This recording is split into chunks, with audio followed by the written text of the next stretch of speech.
Fuerzas e interacciones. Ley de acción-reacción. En los videos anteriores consideramos las dos primeras leyes de Newton, llamadas ley de la inercia y ley de fuerzas. Y con ello nos dimos cuenta de que los cuerpos permanecen en su estado de movimiento si no interactúan con otros cuerpos, o si las interacciones se cancelan de manera que la fuerza resultante se anula. Y también que la aceleración de un cuerpo sometido a una fuerza resulta ser proporcional a la magnitud de dicha fuerza e inversamente proporcional a su masa. Nuestro astuto Newton, además, escuchó las palabras de otros grandes sabios. En particular, la muy conocida frase "toda acción tiene sus consecuencias", y logró ponerla en el lenguaje matemático. En efecto, la tercera ley de Newton, también conocida como ley de acción-reacción, se puede enunciar como: a toda fuerza de acción de un cuerpo A sobre un cuerpo B le corresponde una fuerza de reacción del cuerpo B sobre el A, que es de la misma magnitud y actúa en la misma dirección con sentido opuesto a la primera. Estamos hablando entonces de dos fuerzas, una de las cuales llamamos acción y la otra reacción. Esto lo podrás notar si, por ejemplo, apoyas con fuerza tu mano sobre una pared fija o sobre un pesado saco de boxeo que pende del techo y empujas. Como resultado de la fuerza que haces sobre la pared o el saco, resultarás empujado por esta en el sentido contrario al que realizas la fuerza. Estas dos fuerzas reciben el nombre de par acción-reacción o simplemente par de fuerzas. En su formulación matemática, la tercera ley de Newton se escribe FAB igual menos FBA. Para que dos fuerzas sean un par de fuerzas acción-reacción, es necesario que se cumplan las siguientes condiciones. Primero, las dos fuerzas actúan con la misma intensidad. Segundo, estas fuerzas actúan sobre una misma línea de acción, es decir, comparten una dirección en el espacio. Tercero, ellas actúan en sentidos contrarios. Cuarto, las dos fuerzas actúan sobre cuerpos diferentes, esto es, la fuerza que hace el cuerpo A sobre el cuerpo B actúa sobre B, mientras que la fuerza que hace el cuerpo B sobre el cuerpo A actúa sobre el cuerpo A. Para aclarar un poco más estas ideas, consideremos las fuerzas en un sistema formado por tres cuerpos: nuestro planeta Tierra, una mesa en su superficie y un libro que reposa sobre la mesa.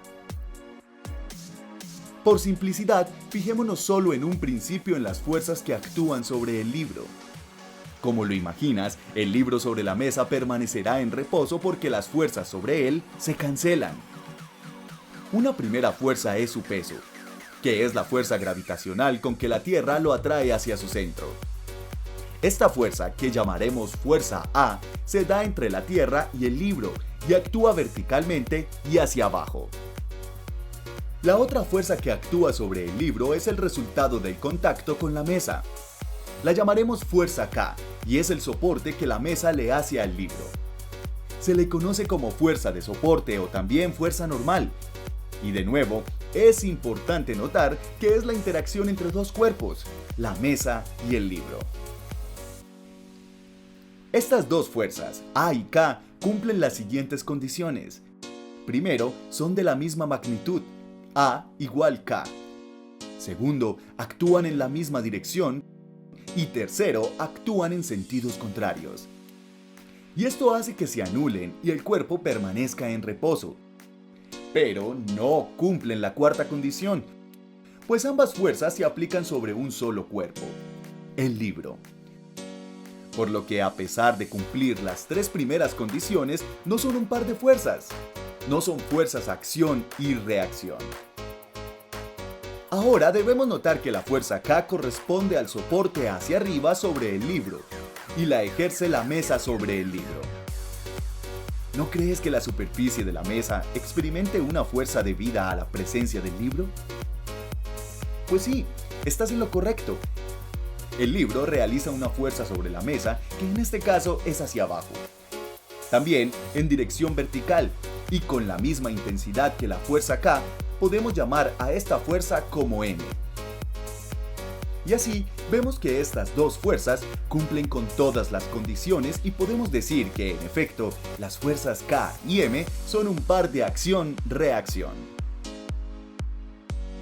De la misma manera ocurre con la fuerza A, que como dijimos, corresponde al peso del libro y la ejerce la Tierra sobre el libro verticalmente hacia abajo. En este caso, debido a la existencia del libro, la Tierra experimenta una fuerza, digamos B, que es vertical hacia arriba y de la misma magnitud o intensidad que A, con lo que podemos escribir la tercera ley de Newton para las fuerzas A y B. Nota que los pares de las fuerzas son AB y KM. Un error muy común es creer que las fuerzas A y K son un par acción-reacción. Reflexiona un poco sobre este asunto y repasa las 4 condiciones sobre las fuerzas para que lo confirmes con claridad. Con sus enunciados, que ahora conocemos como las 3 leyes, Newton complementó nuestras ideas, porque nos permitió comprender en mejor manera qué es una fuerza y cómo se relaciona con el movimiento de los cuerpos. De hecho, ahora sabemos varias cosas importantes. Las fuerzas son las causantes de que los cuerpos cambien su estado de movimiento. Se necesita de al menos 2 cuerpos para que exista una fuerza, y en ese sentido la fuerza no es algo que le pertenezca a un cuerpo, es la interacción entre 2 cuerpos. Si no hay fuerza neta distinta de cero actuando sobre un cuerpo, este permanecerá en su estado de movimiento. Es decir, en reposo si está en reposo, o en movimiento uniforme si ese es el caso. 2 fuerzas que cumplan ser de la misma magnitud y estén actuando sobre un solo cuerpo en la misma dirección, pero con sentido contrario, no son un par de fuerzas acción-reacción. Como ejercicio, te proponemos que pienses en diferentes movimientos. Podría ser cuando estás caminando e identifiques los cuerpos en juego, las fuerzas que actúan y los pares de fuerzas acción-reacción involucrados en cada caso. Ahora que comprendes muchas más cosas sobre las fuerzas, diviértete pensando en el movimiento. Antioquia piensa en grande.